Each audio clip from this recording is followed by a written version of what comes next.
j'ai vu l'Amérique vraie, un empire d'abondance défiant toute propagande nazie. Bonjour, je m'appelle Julien Moreau, j'ai 32 ans. Avant la guerre, j'étais ouvrier dans une petite usine textile à Roubaix, dans le nord de la France. Engagé dans l'armée en 1940, j'ai été fait prisonnier lors de la débâcle de 1942, et envoyé dans un camp aux États-Unis.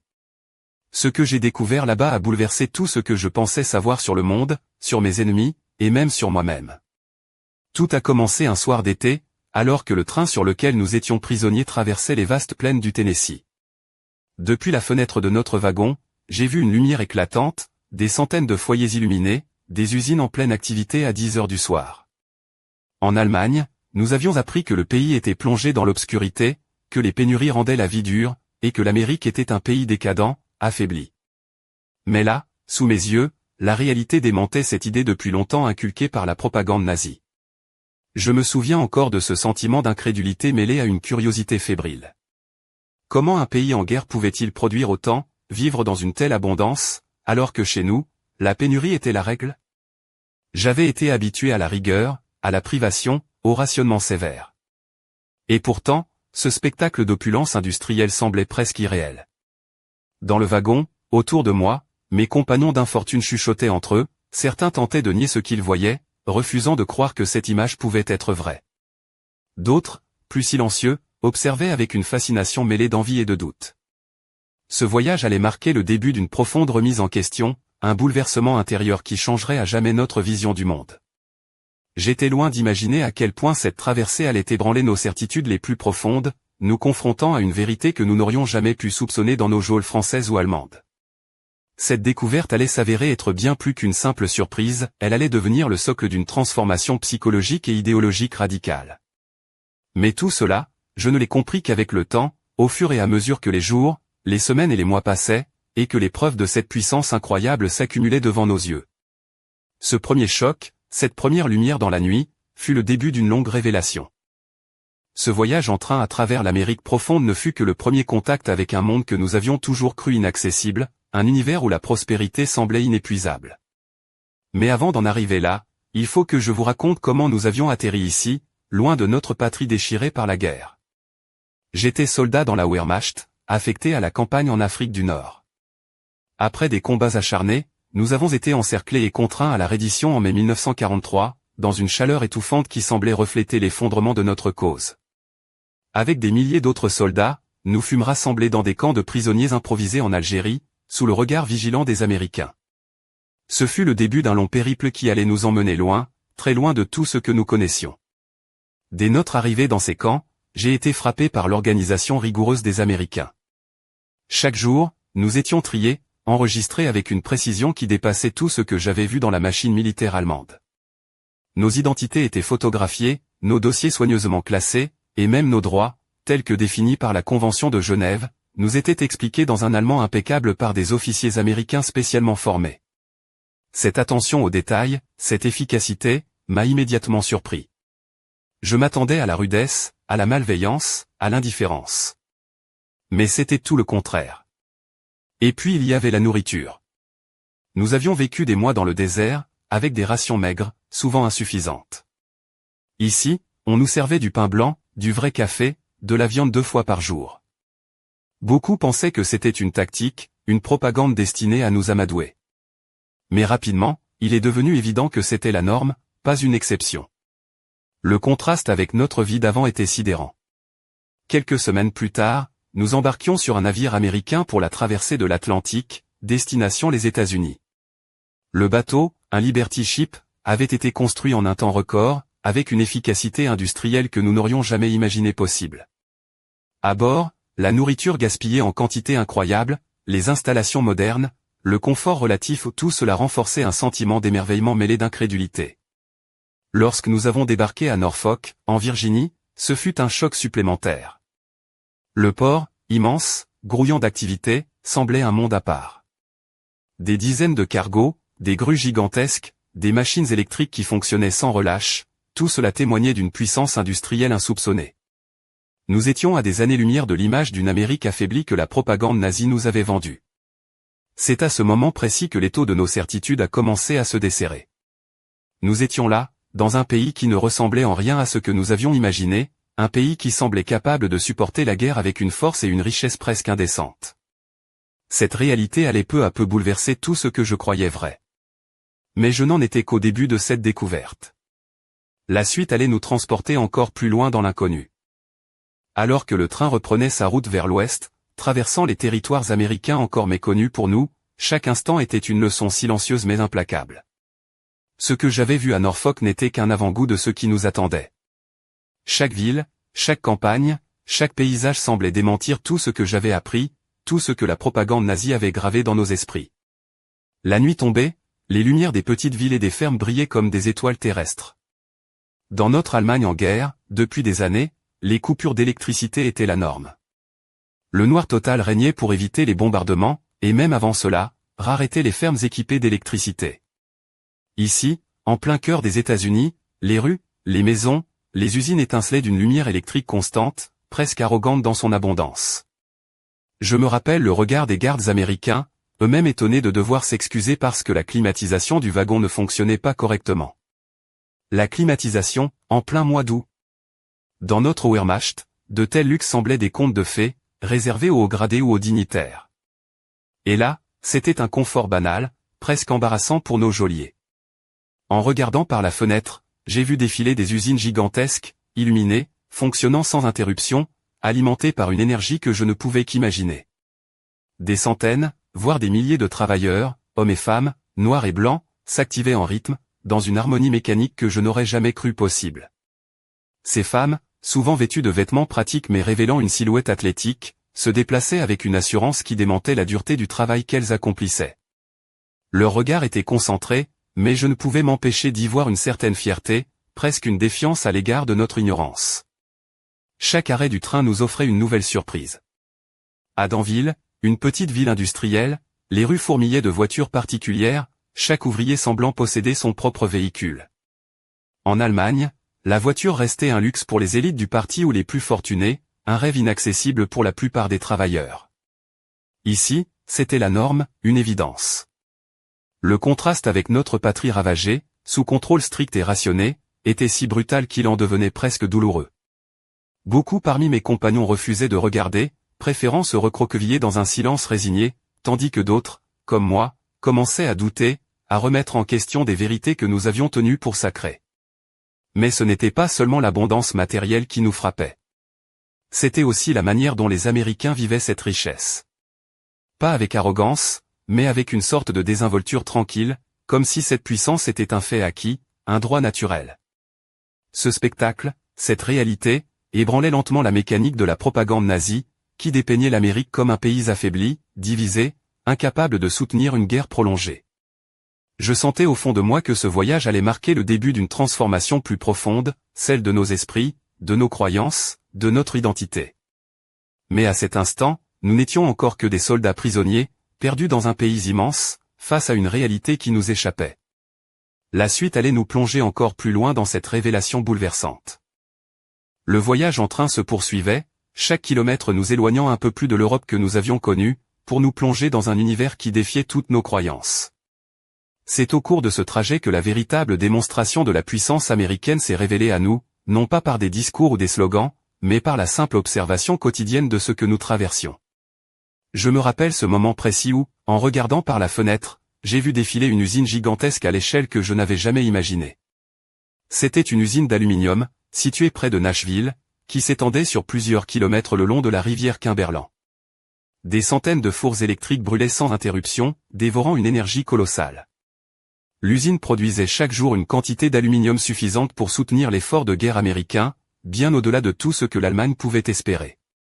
À côté de moi, Eric, un chimiste que j'avais rencontré dans le wagon, ne cessait de répéter à voix basse, « C'est impossible. Ils ont des moyens que nous n'avons même pas rêvés. » Son visage pâle, marqué par les combats en Afrique, trahissait son incrédulité mêlée à une admiration silencieuse. Mais ce n'était pas seulement la taille des installations qui nous frappait. C'était aussi la diversité des travailleurs que nous voyions à travers les vitres. Des femmes, souvent jeunes, vêtues de combinaisons de travail ajustées, portant des casques de protection aux couleurs vives, s'activaient aux machines avec une précision et une énergie étonnantes. Leur allure mêlait force et grâce, et dans leur regard, je pouvais lire une détermination que je n'avais jamais croisée chez nos soldats ou dans nos usines. Elles étaient là, au cœur de la guerre industrielle, et elles faisaient tourner la machine américaine. Plus tard, à Louisville, nous avons aperçu une immense usine de caoutchouc synthétique, surgie en un temps record comme un symbole de la capacité américaine à transformer des champs vides en centres de production modernes et efficaces. 4 installations gigantesques, chacune employant des milliers d'ouvriers, produisaient chaque année une quantité de caoutchouc qui dépassait largement celle de l'Allemagne, pourtant inventrice du procédé. Je me souviens de la stupéfaction d'Hans, un ancien cuisinier bavarois devenu observateur passionné, qui notait dans son carnet « Il fabrique ici des produits essentiels à la guerre, avec une rapidité et une efficacité que nous ne pourrons jamais égaler. » Enfin, le clou du spectacle fut le passage devant l'immense usine Ford de Détroit, à Willow Run. Cette usine, construite en moins d'1 an, produisait des bombardiers BE-24 à un rythme effarant, un appareil toutes les 63 minutes. Nous pouvions voir, depuis notre train, les chaînes d'assemblage s'étirer à perte de vue, les ouvriers, hommes et femmes, s'affairant dans un balai mécanique impressionnant. Je pressais mon visage contre la vitre, incapable de détourner les yeux. Jusqu'ici, on nous avait raconté que les avions américains étaient fragiles, bâclés. Là, je voyais la preuve du contraire, une industrie de guerre à une échelle et une qualité qui dépassaient tout ce que nous avions connu. Mais le plus surprenant, c'était cette harmonie improbable entre des ouvriers de toutes origines, y compris des Noirs et des femmes, travaillant côte à côte, dans un pays où chez nous, la ségrégation et les discriminations étaient monnaie courante. Ce voyage nous offrait une leçon d'humilité et de réalité. La guerre ne se gagnait pas seulement sur les champs de bataille, mais dans ces usines gigantesques, dans cette organisation sans faille, dans cette capacité à produire sans relâche. Je sentais que nos certitudes vacillaient un peu plus à chaque arrêt, à chaque paysage traversé. Mais ce n'était que le début d'une transformation qui allait profondément changer notre regard sur le monde. Le train poursuivait son lent chemin à travers les vastes étendues des États-Unis, et chaque instant était une nouvelle surprise, une nouvelle leçon pour nos esprits embrouillés par des années de propagande et de guerre. Ce que nous avions vu jusqu'ici n'était que la surface d'un monde industriel et social que nous ne connaissions pas. À Saint-Louis, alors que nous traversions le majestueux fleuve Mississippi sur le pont Ed, j'ai observé, en contrebas, une activité incroyable, des barges chargées de céréales s'étiraient sur des kilomètres le long des rives. L'énormité de ces silos à grains dépassait tout ce que j'avais pu imaginer. Ces réserves de nourriture, suffisantes pour nourrir des villes entières pendant des mois, défiaient le rationnement strict que nous subissions en Allemagne. À mes côtés, Karl, un fils de paysan bavarois, griffonnait dans son carnet, « Ici, ils transportent la nourriture comme nous transportions les munitions, sans souci, sans crainte de pénurie. » Puis vint l'arrêt à Kansas City, où nous avons été conduits près d'un immense marché aux bestiaux. L'odeur âcre de la viande fraîche flottait dans l'air, mêlée au bruit des abattoirs et des machines. Des dizaines de milliers de bêtes attendaient leur tour, et j'ai vu des ouvriers américains manger des sandwichs au bœuf, comme si c'était un repas banal, quotidien. Nous, soldats allemands, avions survécu avec 200 grammes de viande par semaine, quand la chance nous souriait. Un de mes compagnons, Paul, ancien garde forestier, murmura avec amertume, « Ils mangent de la viande comme nous mangeons du pain. Ou plutôt, comme nous rêvons d'en manger. » À notre arrivée au camp de détention, situé dans une région rurale du Texas, la surprise fut encore plus grande. Le camp, construit en quelques mois, abritait plusieurs milliers de prisonniers, mais ce n'était pas une prison ordinaire. Les baraquements en bois étaient éclairés par des lampes électriques, les toilettes étaient à chasse d'eau, les douches chaudes, le chauffage fonctionnel. Une vie presque confortable, surtout comparée aux conditions que nous avions connues sur le front. Le chef du camp, un homme au visage fatigué mais bienveillant, nous expliqua que ces installations étaient la norme pour tous les prisonniers alliés. J'étais partagé entre la gratitude et l'incrédulité. Comment pouvait-on traiter des ennemis de cette manière, avec autant de respect et d'humanité? Le service médical du camp dépassait même ce que j'avais vu en Allemagne. Le docteur Bresson, un chirurgien français prisonnier lui aussi, m'a confié un jour qu'il avait accès à des équipements modernes, à des médicaments comme la pénicilline, dont nous n'avions plus que des rumeurs en Europe. Il soignait des blessures et des infections avec des traitements que nous ne pouvions même pas imaginer. Cette générosité, cette efficacité, ce respect pour la vie humaine, même celle d'un ennemi captif, remettait tout en question. Comment pouvait-on continuer à croire en la supériorité morale d'un régime fondé sur la haine et la violence, quand l'ennemi se montrait capable d'une telle grandeur? Les jours passaient, et notre étonnement grandissait. Nous n'étions plus seulement des prisonniers de guerre, nous étions devenus des témoins d'une puissance et d'une civilisation qui nous dépassait. Cette prise de conscience fut le début d'un lent mais irréversible changement, une remise en cause profonde de nos certitudes et de nos idéaux. Mais ce n'était que le début de notre parcours. La suite allait nous confronter à des vérités encore plus insoupçonnées, des révélations qui allaient bouleverser nos âmes et nos esprits. Je n'aurais jamais cru, avant d'arriver ici, que la guerre pouvait se livrer sur un autre terrain que celui des champs de bataille, avec des armes bien différentes, la nourriture, la dignité, la connaissance. Chaque jour passé dans ce camp me faisait ressentir un mélange étrange d'étonnement et de confusion. Comment expliquer que nos ennemis, que la propagande nous présentait comme faibles et décadents, nous traitent avec tant de respect et d'humanité? Je me souviens encore de cette nuit où, seul dans ma couchette, j'ai repensé à tout ce que j'avais vu et vécu depuis notre arrivée. Les usines gigantesques, les villes illuminées, la nourriture abondante, les soins médicaux avancés, et la gentillesse inattendue des gardiens et des civils. Tout cela formait un tableau tellement éloigné de la réalité allemande, que je ne pouvais que me sentir perdu. Était-ce une erreur? Une illusion? Ou une vérité qu'on nous avait cachée depuis toujours? Je pensais à mes compagnons d'armes, à ceux restés en Europe, à ceux qui croyaient encore en la cause nazie, en cette idéologie qui nous avait poussés à la guerre, à la haine, à la destruction. Comment pouvaient-ils comprendre ce que nous découvrions ici?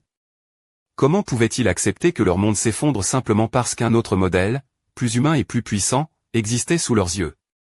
Je me demandais aussi comment cette situation aurait pu être différente. Si seulement nous avions eu accès à cette information plus tôt, si nous avions vu cette réalité avant d'être entraînés dans le conflit, peut-être que certains d'entre nous auraient fait des choix différents. Peut-être que la guerre aurait pu être évitée, ou du moins moins dévastatrice.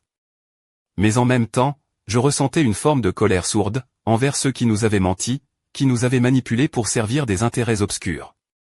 La propagande, la censure, les mensonges avaient été des armes aussi meurtrières que les bombes et les fusils. Et maintenant que le voile se levait, la douleur de cette trahison était immense. Pourtant, malgré cette amertume, une lueur d'espoir commençait à poindre en moi. Voir des hommes et des femmes d'origines diverses, travaillant ensemble, partageant un même but, vivant dans une société fondée sur des principes de liberté et de respect, cela ouvrait une voie nouvelle. Une voie que je n'aurais jamais imaginée possible. Je savais que ce chemin serait long et difficile, que la reconstruction de nos vies et de notre pays après la guerre serait un défi immense.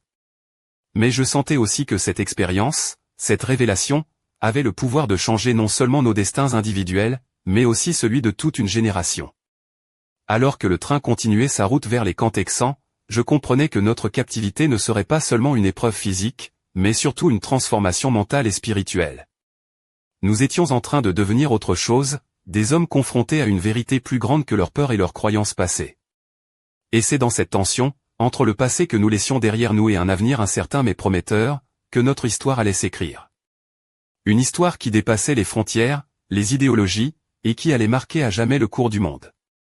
À peine commencée, notre transformation prit un tournant que personne n'aurait pu prévoir. Alors que nous pensions que le pire était derrière nous, un événement inattendu vint bouleverser notre quotidien et remettre en question tout ce que nous pensions savoir, non seulement sur nos ennemis, mais aussi sur nos anciens alliés. C'était à l'automne 1943, dans le camp situé près de Houston, au Texas. Une partie des prisonniers italiens, nos anciens compagnons d'armes, avaient accepté de collaborer avec les Américains après la capitulation de leur pays. Ils avaient été regroupés dans des unités de service, bénéficiant de meilleures conditions de vie, d'un salaire, et d'une liberté relative bien supérieure à la nôtre. Ils travaillaient aux côtés des Américains, mangeaient dans leurs cantines, fréquentaient leurs restaurants, et certains d'entre eux avaient même commencé à fréquenter des femmes américaines. Je me souviens du choc que cela provoqua parmi nous. La trahison nous semblait évidente. Comment ces Italiens pouvaient-ils accepter un tel traitement, et pire encore, collaborer avec ceux que nous considérions comme nos ennemis? Leur situation semblait injuste, humiliant pour nous, soldats allemands qui avions résisté jusqu'au bout.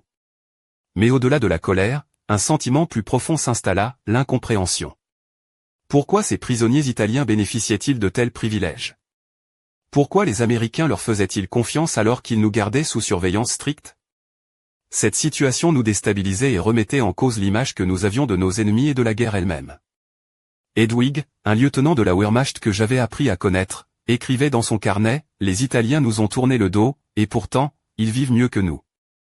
L'ennemi ne nous déteste pas autant que nos anciens alliés. » Cette démocratie que nous méprisons semble plus humaine que notre propre système. Ce paradoxe creusait un fossé entre nous et les réalités qui s'imposaient peu à peu. Nous étions confrontés à un dilemme moral profond, comment continuer à croire en une cause qui nous trahit ainsi, qui nous isole et nous affame, tandis que ceux qui abandonnent bénéficient de la clémence de l'ennemi? Cette fracture interne reflétait la chute progressive de notre idéologie, mais aussi la naissance d'un doute irréversible. Chaque jour, les différences de traitement, les gestes de bonté inattendus des Américains, la liberté relative accordée à certains prisonniers, ébranlaient davantage notre foi dans le régime qui nous avait envoyés ici. Loin des combats, loin des discours officiels, la réalité des camps devenait un champ de bataille invisible, où s'affrontaient les vieilles croyances et la vérité nouvelle. Et tandis que certains s'accrochaient encore à leur certitude, d'autres commençaient à entrevoir une autre voie, une autre manière de voir le monde. Ce retournement inattendu allait marquer une étape cruciale dans notre transformation. Il ne s'agissait plus seulement de survivre, mais de comprendre, de choisir, de renaître. Et cette épreuve, plus que toutes les autres, allait nous forcer à regarder en face ce que l'avenir nous réservait, et ce que nous étions prêts à devenir. Cette fracture au sein de notre groupe ne tarda pas à révéler des tensions insoupçonnées. Les prisonniers italiens, désormais intégrés aux unités de service américaines, évoluaient dans un monde à part, presque privilégié, ce qui alimentait jalousie, rancune et incompréhension profonde parmi nous, soldats allemands. Mais ce n'était que la première partie d'un bouleversement plus vaste, plus intime, qui allait s'abattre sur nos esprits comme une tempête inattendue. Un soir d'hiver, alors que le camp était recouvert d'un silence presque sacré, un événement vint bouleverser la routine quotidienne. Une lettre arriva au camp, adressée à un de nos officiers, un document venu d'Allemagne, annonçant la fin imminente de la guerre et la capitulation de notre pays. Cette nouvelle, d'abord accueillie avec scepticisme, finit par se répandre comme une traînée de poudre. Je me souviens de l'atmosphère lourde, où chacun cherchait à comprendre ce que cela signifiait vraiment. Pour certains, c'était la fin de l'espoir, la confirmation que tout ce pourquoi nous avions combattu n'était plus. Pour d'autres, une porte vers une nouvelle vie, incertaine mais libératrice. Mais ce qui suivit fut encore plus surprenant. Les Américains, loin de se comporter comme des vainqueurs arrogants, commencèrent à nous traiter non plus comme de simples prisonniers, mais comme des hommes à rééduquer, à préparer pour un avenir différent. Des cours d'anglais furent organisés, des leçons d'histoire et d'économie, des débats sur la démocratie et la liberté. Des professeurs venus d'universités prestigieuses venaient nous parler de concepts que nous n'avions jamais osé imaginer. Cette ouverture, ce dialogue inattendu, déstabilisait profondément. Nous, soldats endurcis par la guerre, étions désormais invités à apprendre et à comprendre le système qui avait vaincu le nôtre. Certains refusaient encore, fermant leur esprit à ces idées nouvelles. Mais beaucoup, et j'en faisais partie, sentaient qu'une transformation s'opérait, lente mais irréversible. Je me souviens d'une conférence donnée par un professeur, lui-même réfugié politique, qui nous expliqua avec passion que la liberté ne signifiait pas chaos, mais responsabilité et respect mutuel. Que la démocratie n'était pas une faiblesse, mais une force capable d'unir des peuples différents dans un projet commun. Ces mots résonnaient en moi comme une musique nouvelle, étrangère mais séduisante. Mais la véritable épreuve fut à venir. Nous avions été élevés dans l'ombre de l'idéologie nazie, convaincus de la supériorité allemande et de la décadence ennemie. Maintenant, nous étions confrontés à la réalité d'un pays qui fonctionnait, qui produisait, qui vivait dans une abondance que nous n'aurions jamais cru possible. Et surtout, qui nous traitait non comme des bêtes, mais comme des hommes. Cette nouvelle réalité brisait les dernières chaînes de notre pensée. Nous étions des captifs, oui, mais aussi des témoins d'une société qui incarnait tout ce que notre régime avait nié. Ce choc, cette révélation, allait marquer le point de bascule entre le passé que nous abandonnions et l'avenir que nous devions construire. À mesure que les jours passaient, je sentais en moi une lutte intérieure intense, entre la colère du vaincu et la curiosité du survivant. Cette bataille se jouait dans le silence de nos cœurs, mais elle était plus puissante que n'importe quelle arme. Et c'est dans cette tempête intérieure que notre véritable voyage commençait. L'intensité de cette transformation intérieure atteignit son paroxysme au cours de l'hiver rigoureux qui s'abattait sur le camp. Les certitudes d'hier s'effondraient comme des châteaux de cartes sous la force implacable de la réalité américaine. Chaque jour apportait son lot de révélations, douloureuses et exaltantes à la fois, qui bouleversaient nos esprits et nos âmes. Je me souviens d'un après-midi glacé où, en traversant la cour du camp, j'ai surpris une conversation entre deux prisonniers. L'un, ancien officier, défendait encore avec véhémence l'idéologie nazie, refusant de voir la vérité en face. L'autre, plus jeune, parlait avec une passion nouvelle d'un avenir fondé sur la démocratie, la liberté et la coopération. Ce débat, loin d'être anodin, incarnait le combat intérieur que nous menions tous. Mais ce n'était pas seulement dans nos esprits que la tension montait. Dans le camp, les activités prenaient une dimension nouvelle. Les cours s'intensifiaient, les discussions s'ouvraient sur des sujets variés, politique, économie, sciences, culture. Nous découvrions un monde dont nous n'avions jamais soupçonné l'existence, un monde où la connaissance était un outil de libération, pas un instrument de contrôle. Parallèlement, le travail dans les champs et les usines environnantes nous montrait, de manière concrète, la force de cette société industrielle et démocratique. Les machines gigantesques, les méthodes modernes, la diversité des travailleurs femmes, hommes, jeunes, vieux, noirs et blancs, tout cela formait un tableau saisissant de progrès et d'harmonie. Nous étions témoins d'une puissance tranquille, qui surpassait de loin tout ce que nous avions connu. Et pourtant, cette abondance ne nous rendait pas insensibles aux souffrances du passé. Au contraire, elle amplifiait notre conscience des erreurs commises, des vies brisées, des idéaux trahis. La guerre, la haine, la division, tout cela apparaissait désormais avec une clarté cruelle, comme une folie collective dont nous avions été les acteurs malgré nous. Dans ce contexte, les fêtes de Noël de 1943 furent un moment d'émotion intense et paradoxale.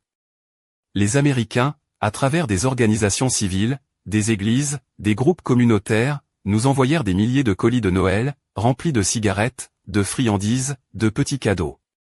Des chorales venaient chanter des chants traditionnels allemands, des femmes du voisinage préparaient des biscuits et des gâteaux faits maison. Je me souviens de ce soir-là, assis dans la salle commune du camp, entouré de mes compagnons, les yeux brillants d'un mélange d'émerveillement et d'incrédulité. Comment expliquer cette bonté envers des ennemis qui, quelques mois plus tôt, cherchaient à nous tuer? Cette générosité déconcertante brisait les derniers vestiges de la haine inculquée depuis notre enfance. Nous avons mangé jusqu'à être rassasiés, des plats que nous n'avions pas vus depuis des années, dinde, jambon, purée, légumes, tartes, glaces. Cette abondance, ce luxe, n'était pas une exception, mais la norme des familles américaines. C'était une démonstration silencieuse, mais puissante, de la force de cette société. Ce moment, suspendu dans le temps, symbolisait l'apogée de notre choc culturel et idéologique.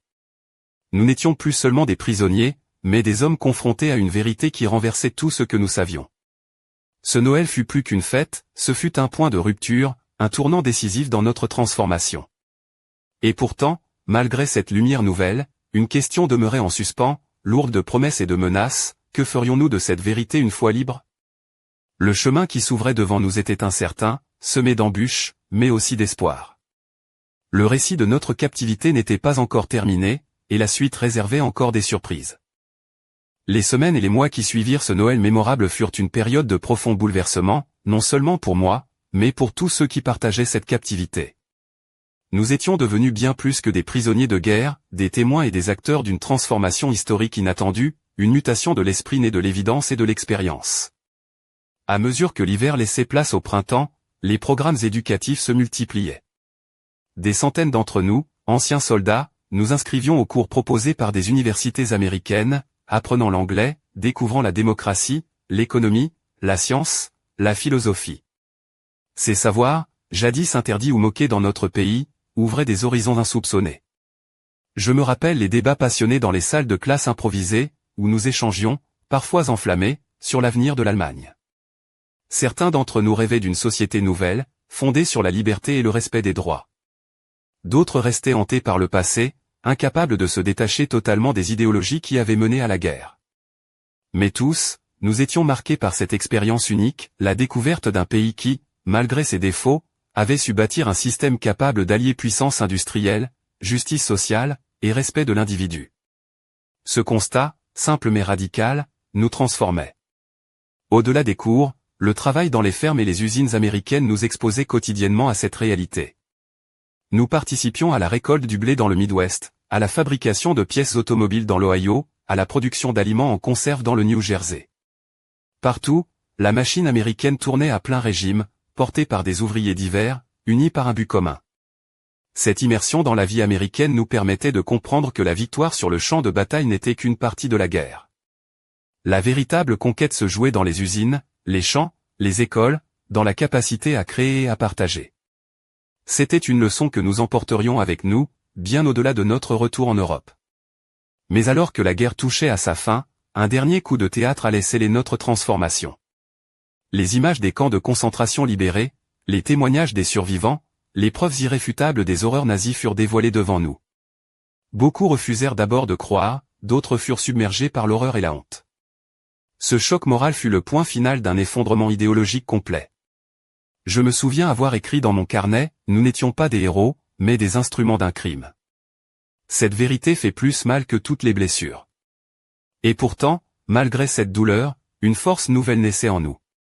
Le désir de réparer, de reconstruire, de faire naître une Allemagne nouvelle, démocratique, ouverte au monde. Nous étions devenus les porteurs d'un espoir fragile mais puissant.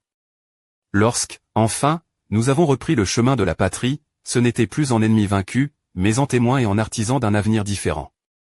L'expérience américaine nous avait changés, profondément.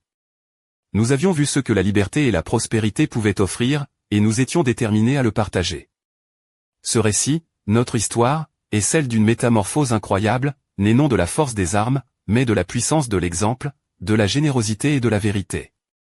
Et si cette transformation semblait improbable, elle demeure un témoignage vibrant que, même au cœur des ténèbres, la lumière peut renaître. Mais ce que je ne peux encore révéler, c'est comment cette expérience allait semer les graines d'une alliance inattendue, d'une réconciliation profonde entre anciens ennemis, et jeter les bases d'un monde nouveau. Ce mystère reste à découvrir, et c'est là que notre histoire trouve son point d'orgue, suspendu entre passé et avenir, entre douleur et espoir, entre guerre et paix.